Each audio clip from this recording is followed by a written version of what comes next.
Hey, folks, if you're not getting enough sleep lately and you've just been restless at night, you're dealing with some health issues like high blood pressure, high cholesterol, what if I told you that it could be because of stress? Yeah, stress could be the culprit. If you're struggling with your weight, you're gaining weight, or you're not losing enough weight, what if I told you again that it could be stress related? You're probably saying, Oscar, I'm not eating the wrong foods.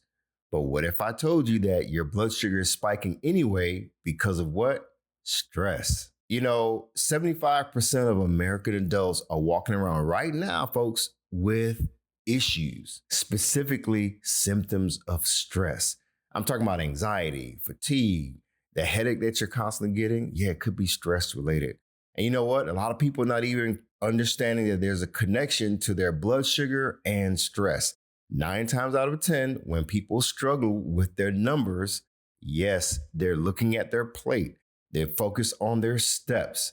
They're focusing on getting enough exercise, and all that stuff is important. And I get it. I'm all about the fitness. But here's something else that's going on, something that most people don't even realize is happening underneath the hood. And that's chronic stress. We're going to get all into that. Because here's the thing, stress is not just a mental thing, folks. It's physical as well. It's a physical process. It's a biological process. And you know what? Stress is working against your blood sugar, is working against your blood pressure, and even your cholesterol every single day. That's exactly why I need you to stay locked into what I have to say. So stick around to hear the rest of today's episode. It's going to be really good. You don't want to miss it. Let's go. Be sure to visit the website at www.beatingdiabetieslifestyle.com for access to free resources and other information that will help you along your journey. If you would like to submit a question or a comment about the show or to learn more about the Beating Diabetes Lifestyle, you can always email me at hello@beatingdiabetieslifestyle.com. And if you haven't already, be sure to subscribe to this podcast. Welcome to the Beating Diabetes Lifestyle Podcast with me, your host, Oscar Camejo, helping diabetics make lifestyle changes to reverse type 2 diabetes. Good people, thank you for tuning in from all around the world. I want to say thank you so much. I have people supporting the show from all over the place, Australia, the UK, Africa, and so forth. Before we get into it, if this episode is hitting home for you at any point, go ahead and subscribe. Tell somebody about it, because you never know that the message that you're giving them could help change their life. That's how we're going to keep growing this show and spreading the word, and get this thing all around the world. So be sure to visit me online at beatingdiabetieslifestyle.com. You can always email me. I always want to hear from you. Matter of fact, I got an email from a longtime listener. Shout out to Judy. I really appreciate getting some feedback and keeping up with what's going on in your life and sharing everything that's going on and how this show is helping you. So, folks, I really appreciate you all. All right. So if you've been following this series at any given point, you know that we're in the middle of a lifestyle behavior series. In the last episode, we talked all about sleep and the importance of getting good quality sleep, specifically what happens to your body and your blood sugar when you're not getting enough quality sleep. Quantity is one thing, but quality is another thing. So if you missed the last one, go back and check it out. Because here's why all of that matters, especially for today. When you talk about sleep and you talk about stress, they have a relationship. They feed each other. Stress can make it harder for you to get sleep at night. You have a lot going on. Poor sleep raises your cortisol, and elevated cortisol is going to make your stress response even worse. So that's why those two things are locked in a loop, stress and sleep. So once you understand how they get connected, you start to see how lifestyle habits all work together. Now, listen, don't worry. You may not know a lot about cortisol, but I'll break it down a little bit later. So just hang tight. So for right now, today's episode is all about chronic stress, what it is, what it does to your body, and what you can actually do about it to make a difference. Because, our health is very important. So we need to stay locked in. Before I go on, I need to share a story about a man who came into the barbershop the other day. When he came in, apparently he had suffered a mild stroke. And when I found out that it was stress related and he was dealing with so many challenges, man, it hit me differently. It really kind of was an eye opener about what's going on with people's health nowadays. So here it is. It's 6 in the morning. Yeah, I get my hair cut 6 in the morning every week. And so, it's dark outside and there's two barbers in there. There's my barber and then there's the owner of the shop. He's a barber as well. So anyway, it's dark outside. We see these car lights, and it's kind of moving real slow. And, we're like, hey, what's going on here? So fast forward a little bit. The car parks really slowly and is backing up slowly into a parking spot. So we're like, okay, what's going on here?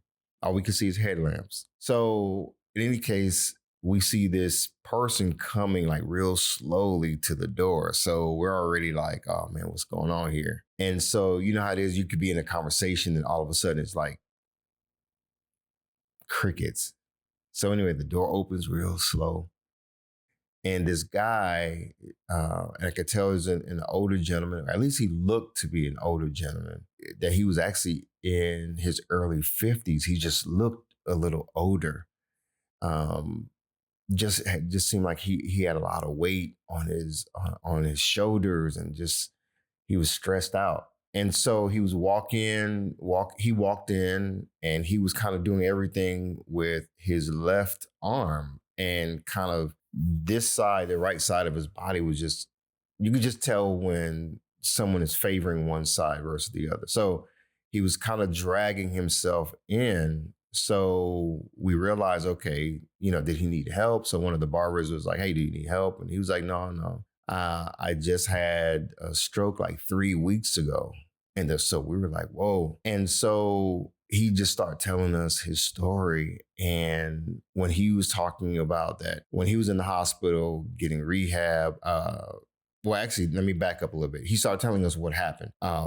That led up to the stroke. So I guess he was under a lot of pressure or whatnot. In any case, he was at home one day and, he woke up and it was in the morning, and then he was getting out of bed. And as soon as his feet hit the floor, he fell down and he hit the floor. So he got up again, or at least tried to get up again. And he was just noticing that, the right side of his body was just not functioning like normally, his arm, his leg. And so he called out to his daughter, and I think 3 times he tried to get up. And I think the next thing he realized, he woke up in the hospital. So he was in the hospital for 3 weeks, I think it was. And they started, in the hospital, he found out that he had a stroke. It was a mild stroke. So the mild stroke happened and now he's going through rehab, but they were trying to figure out like what happened. Like, they were all trying to figure out what happened, what caused the stroke. And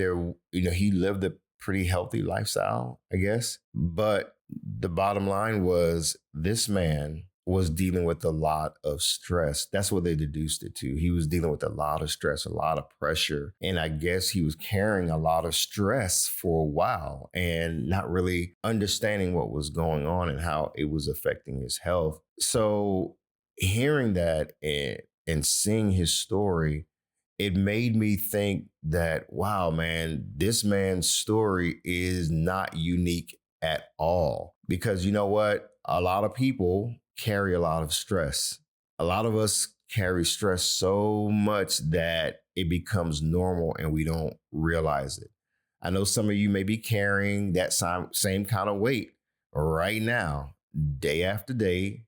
Nobody sat you down and said, here's what stress is and what it actually looks like.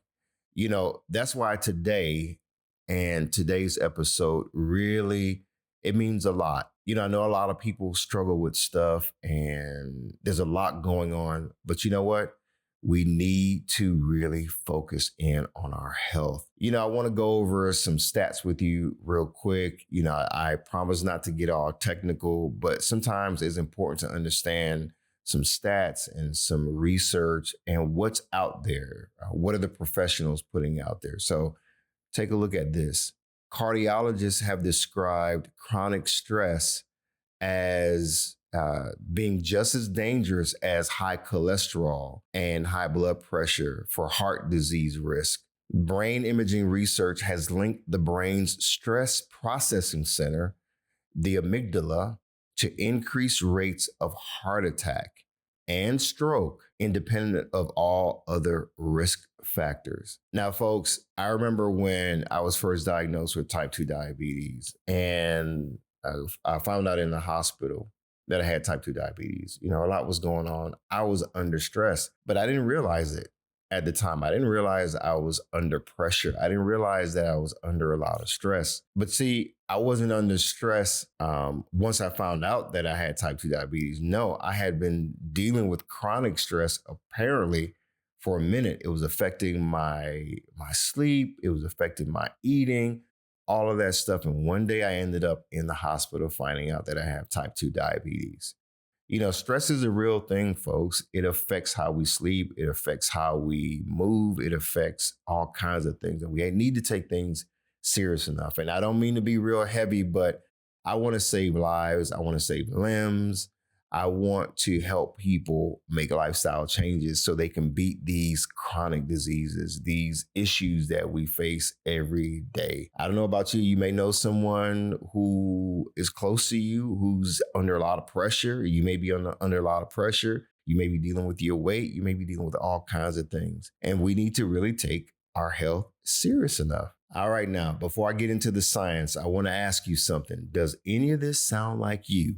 You're tired even after a full night's sleep. You're dealing with some brain fog. It's hard to concentrate. That 3 p.m. crash in the afternoon where you're reaching for sugar and caffeine, that's normal, right? You're probably wired up and wound up at night, but you're exhausted in the morning. You have low motivation. You don't feel like cooking, and you definitely probably don't even feel like exercising. I've been there. I'm pretty sure you're dealing with some of those things. And if you are, I need you to listen up. If you've checked off even a couple of these things that I just mentioned, this episode is definitely for you. These are real symptoms, folks. It's a real biological issue. There's a biological reason. And chronic stress is behind most of these issues. Stress is not just a feeling. Here's what I want you to understand for today. Short-term stress is not the enemy. Like when you have a deadline that comes, yeah, that's short-term. And you may be dealing with some stress. Your body kicks in, it helps you to push through it, but then it recovers. That is called acute stress. And it comes and it goes. That's acute stress. But chronic stress is totally different. Chronic stress is when that recovery window, it never arrives. The alarm stays on. Your stress hormones keep pumping day in and day out, day after day after day. So think about it. Acute stress, that's short term and your body recovers. Chronic stress, though, that's when that alarm never turns off. And here's something that should stop you in your tracks. Your body can't tell the difference between a bear that's chasing you or an unpaid stack of bills. It's stress on both ends. Or even that email you got from that coworker that got on your nerves. It fires the exact same biological responses regardless. Your body can't tell the difference, folks. Again, bear, email, bills every time. Now, think of it this way. There's a fire alarm that's going off in your house every single day. Not because of a fire, but because of bills, work pressure, and everything else that you're carrying. And what do? At first, you run out, right? But after a while, you're still hearing that alarm even while you're asleep. Your body is doing the same thing. And that's where cortisol comes in. Cortisol is that internal alarm. And chronic stress, folks, it keeps the alarm ringing. It keeps your body in that I'm in emergency mode. I'm in an emergency. I'm in this stress mode. So you keep that all locked in. So let's talk about what cortisol is actually doing. I want to break it down for you. Your brain senses a threat, any threat, no matter what it is, email, bear. It signals two glands above your kidneys. Now stick with me. Those are called your adrenal glands. They release cortisol and adrenaline. And so that adrenaline is what kicks in to help you to get things done. And those hormones do three things real fast. They raise your heart rate and your blood pressure. They tell your liver, hey, liver, I need you to release stored sugar into the bloodstream because we need some instant fuel. We need that energy. They slow down your digestion, your immune response, and even repair. That's short bursts, And that's a biological engineering marvel that the body undergoes. But here it is. People deal with stress and anxiety all day long. And today's stress is different than back in the day. Bills don't stop. The job is always on. And health diagnoses that you're managing, yeah, they're getting harder and harder. You're probably dealing with some family pressures that never seems to let up. Cortisol keeps pumping and your blood sugar keeps what? Elevated. Now, here's something that I learned that I really think you should understand. It's a concept that really blew my mind and gave me a lot of understanding because this one thing changed how I started thinking about this. You know, even in a healthy body, cortisol spikes in the morning. It helps you to wake up in the morning. That morning rise is actually normal. It helps you to wake up and get going. It's supposed to. Then naturally, it starts to taper down throughout the day. But chronic stress flattens the curve. Chronic stress keeps the cortisol elevated all day with no real dip. And that directly impairs your body's ability to regulate glucose. So you have blood sugar in your bloodstream all day, and your body's trying to deal with it because you're under a lot of chronic stress. You're under a lot of pressure. And remember what we talked about in the last episode, poor sleep? Yeah, poor sleep raises your cortisol too, if you remember. So stress keeps you from going to sleep well at night, and poor sleep keeps your cortisol elevated. Here's what happens. You start to not feel well. You start to deal with insulin resistance. You know, we talked about that as well. Now, here's what I need you to do. I need you to lock in because this is a chain reaction. And the chain reaction is like this. Step one, chronic stress keeps cortisol elevated all day. Step two, elevated cortisol signals your liver to dump a whole bunch of sugar into your bloodstream. Then step three, your insulin comes out and tries to handle all that sugar. But guess what? Over time, your cells just stop responding to it. And again, that's insulin resistance. Step four, your pancreas keeps pushing out more and more insulin naturally, trying to keep up. But then step five, eventually, folks, it can't handle it. Your blood sugar stays high. And that sustained high blood sugar, yeah, it starts damaging blood vessels, nerves, and organs. You see what I'm saying? Stress, cortisol, liver dumps sugar, insulin is resistance is takes place. Your blood sugar stays high. It just goes on and on. Okay, now check this out. I have some stats that I want to show you real quick. In 2024, a study found that 24% of people with difficult to control type 2 diabetes had abnormally high cortisol levels. That's 24%. Let me say that again. That's 1 in 4 people whose blood sugar won't come down. People dealing with type 2 diabetes, it was found that stress was the driver. Stress was the cause. All right, so here's the thing. That's even with medication. 24% of people had high cortisol levels, people who are dealing with type 2 diabetes. You know, I know sometimes we look at the stats and we hear percentages and we're like, okay, but what does all that have to do with me? It does not stop at just blood sugar. Cortisol directly raises your blood pressure as well. It tightens your blood vessels. It causes your body to hold on to salt. It causes your body to hold on to sodium. And that in and of itself pushes your blood pressure even higher. It starts to inflame your arteries, the walls of your arteries over time. And what about your cholesterol? When it comes to the bad cholesterol, that's the LDL cholesterol you may have heard about. Yeah, high cortisol raises that too. You know, folks, it raises your triglycerides and it lowers the good cholesterol. You may have heard of HDL. So if you're doing everything right, but your numbers are still not moving in the right direction, stress may be putting a ceiling on your progress. Stress may be the reason why you're dealing with all these issues. Okay, folks, I want to read some more research for you that I think is going to be eye-opening. So the APA Stress in America study, this is 2025, it said that 75% of US adults experience stress with physical symptoms. The most common are anxiety, we mentioned that before, fatigue, and headaches. And 83% of US workers say work-related stress is a significant problem. Now, this is just an American study. I can only imagine what it's like in Europe and places like Asia, Africa, where a lot of you all are living. And this stuff is real, folks. The point is, it's a global issue, right? People all around the world are dealing with stress. Let me read this last part. This is not a personal failure, right? This study is letting you know that it's nothing personal. It's not just related to you, but this is a national and a global crisis that we really have to pay attention to. Now, let me connect the dots because this is where it all needs to come together. You know, that feeling where you're doing everything right, like I mentioned before, but your numbers are still the same. They won't even budge. Here's what could be going on. Remember, stress. Chronic stress is what we're talking about. Chronic stress, it hits. Your cortisol rises.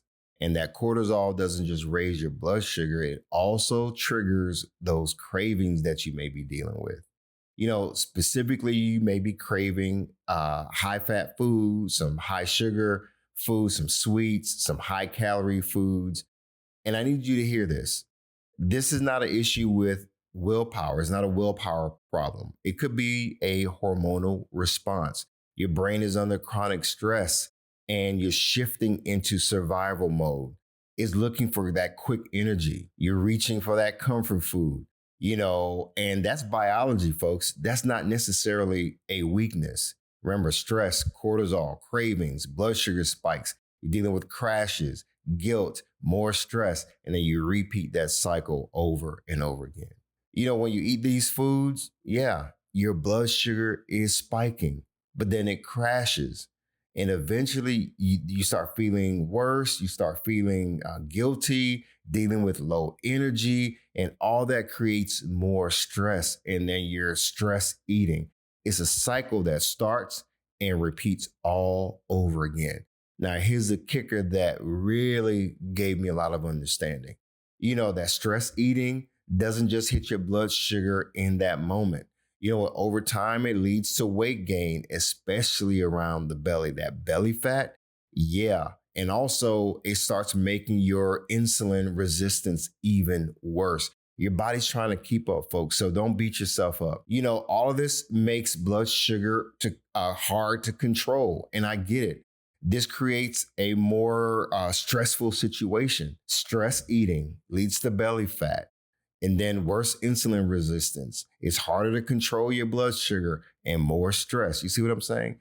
You know, this is why someone can feel stuck even when they're eating right. You're eating right, you're probably exercising, but you just still feel stuck. And if that unmanaged stress continues driving the cycle, your body's just in this constant resistance mode. The USDA nutrition researchers confirmed that even when people eat a healthy diet, high cortisol can limit the cholesterol lowering effect of that diet. Unmanaged stress can override good nutrition, like I was saying before, no matter how clean you're eating. So keep that in mind. So basically, unmanaged stress can override your good nutrition. I want you to let that sink in for a moment. Listen, I know it's a lot to take in and it can feel heavy right now, but I want you to breathe. It's okay. Here's the good news. I want you to hear this clearly. You know what? You're not stuck. Your body is designed to be resilient because that same research that shows what chronic stress can do, it also shows what can happen when you start managing it properly, when you start managing stress properly. Your body is going to respond positively. And there's some things that we can all do. I was able to do it in my life. I was able to really understand what was going on and make a difference. So I want to share something with you real quick. You know, consistent mind-body practices, things like being mindful and engaging in mindfulness, you know, breathing exercises, it produced an average A1C drop of 0.84%. Now, let me say that again. A 0.84% A1C reduction. That's big, folks. You know what that's comparable to? That's comparable to the effects of metformin.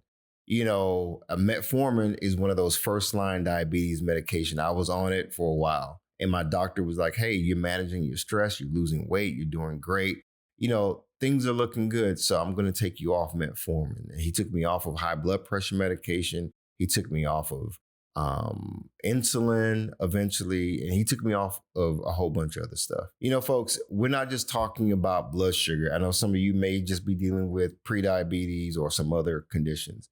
Managing stress is also about making it easier to stick to your health goals. I'm talking about better sleep, better movement, consistent blood sugar friendly eating. That's important, folks, because your brain doesn't want to stay in survival mode all the time. And we can do something about it. And that's why I want to give you a battle plan that works, something that you can use that's very, very practical. It's a 7-step process that I think is going to really help you to manage stress starting today, folks. And again, folks, let's talk about what we can actually do. We've dealt with what has happened up until this point, but let's start focusing on what we can do today. Okay, step 1, move your body, even if it's just a little bit. I'm talking about a 15-minute walk. That can even lower your cortisol and help to improve your blood sugar. You don't need a gym membership to start. You can just start with, like I said, a 15-minute walk. It's been shown to lift your mood and lift your spirits and help you to lower your blood sugar. The ADA recommends 150 minutes each week of moderate exercise, but any movement is better than none at all. So start somewhere. Step 2, breathe on purpose. Slow, deep breathing, it actually activates your body's rest and repair mode, and it directly lowers your cortisol.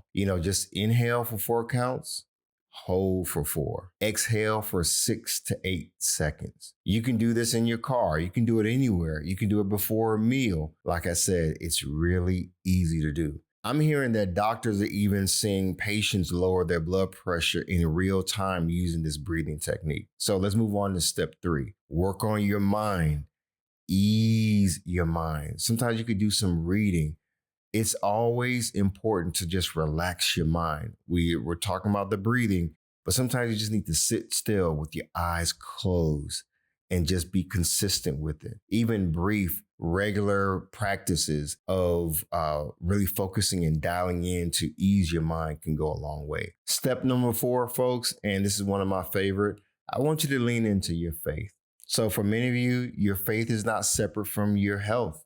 It's the foundation of your health. Research shows that prayer and your faith community involvement, it actually helps to reduce that cortisol, lower your anxiety, and build that resistance. It's all about the fellowship. So be intentional about your spiritual walk, your spiritual journey. It's all a part of your health practice and your health plan. Step number 5, practice gratitude every single day. Gratitude goes a long way, folks. And you know what? This one might surprise you, but according to the American Diabetes Association, they recommend gratitude be a regular practice for stress management. Chronic stress creates that negativity bias in the brain. You start filtering everything that you're seeing in the news, what's going on in the world, and everything is going wrong. But you know what? Gratitude interrupts that cycle. So think about 3 things every day that you can be grateful for. It sounds simple, but folks, it works. And number 6, stay connected. Research shows that chronic loneliness elevates stress hormones and worsens your metabolic health. Strong social ties, even a short conversation with a friend or a loved one, a family member, it can actually deal with the whole cortisol rising and help you to deal with stress. So don't do this alone. Now, step 7. Reduce what you can control. There's a lot of things that are beyond our control, folks, but there are some things that you can do that will help you to take back control. Not all stress can be eliminated. I get it, but some of it can be managed. Like, for example, meal prep. Meal prep can take the decision fatigue off your plate. Write down your to-do list before you go to bed instead of lying there running through it. Remember, meal prep is one thing. Do a to-do list. Limit the news cycle at a certain time of the day. You don't need to go to bed watching the news all the time, especially late at night, because that's when, guess what, cravings hit. You can walk, call somebody, you can stretch. A lot of time that craving passes before you even open the refrigerator. Start small, be consistent. Folks, I want to wrap this up because this is a lot of information to take. But I want you to understand this. These are all practical things that I just want to give you so that you can figure out what's going to work for you. Now, here's the one thing I want you to take away from today. Stress is not just mental, it's metabolic. It raises your blood sugar, it raises your blood pressure. It also raises bad cholesterol. We dealt with the difference between good cholesterol and bad cholesterol. Stress, folks, it can drain the energy out of you. That's why we need to make better choices. But I know it gets hard. None of this is a character flaw. So don't think that there's something wrong with you. Your body is responding to what's happening when you're under a lot of stress, especially long-term chronic stress. Again, here's the good news. The same lifestyle habits that help you to lower your blood sugar also can help you with your stress. Movement is a lifestyle. Moving better, sleeping better, breathing better, connecting with people, prayer, being grateful and showing a lot of gratitude. Remember those three things. Find three things to be grateful for today, folks. I know you have a lot of things going on in your head. You're not fighting this battle by yourself. We all deal with it. But you know what? I want you to keep thinking about the guy in the barbershop. Remember what he was going through? And for me, I keep thinking, what if someone had gotten to him a little sooner? What if he heard about stress and how to deal with it? I believe that his life would have been different. That's why, folks, this podcast means a lot to me. And I know it means a lot to a lot of you. Again, if this episode hits home, I want you to share it. Someone in your circle is carrying stress right now and they don't know what to do. They don't know what's going on in their body. I want you to be the one who gets this information to them. So again, as always, hit like, subscribe, leave me a review. Hearing from you makes a big difference, folks. Now, every time that you take an opportunity to share the good news with someone about if they're dealing with pre-diabetes, type 2 diabetes, high cholesterol, high blood pressure, all of those conditions, it can make a big difference if you take the opportunity to be with me in this journey and create greater awareness of our health. So, my friend, as always, I want you to stay focused, keep moving, never go back, leap forward, bounce back because you can, my friend. And above all else, trust God. You got this. I believe in you. Hi, everyone. Thank you for tuning in to the Beating Diabetes Lifestyle Podcast with Oscar Camejo. We hope you enjoyed this episode. As a reminder, this podcast is intended for motivational and educational purposes only. It is not a substitute for professional care by a physician or other healthcare professional or qualified fitness instructor. This podcast is provided on the understanding that it does not constitute medical or professional advice or services. If you're looking for help on your journey, seek a qualified medical practitioner. It's important that you utilize someone who is a trained, licensed healthcare professional who can help you on your journey toward good health.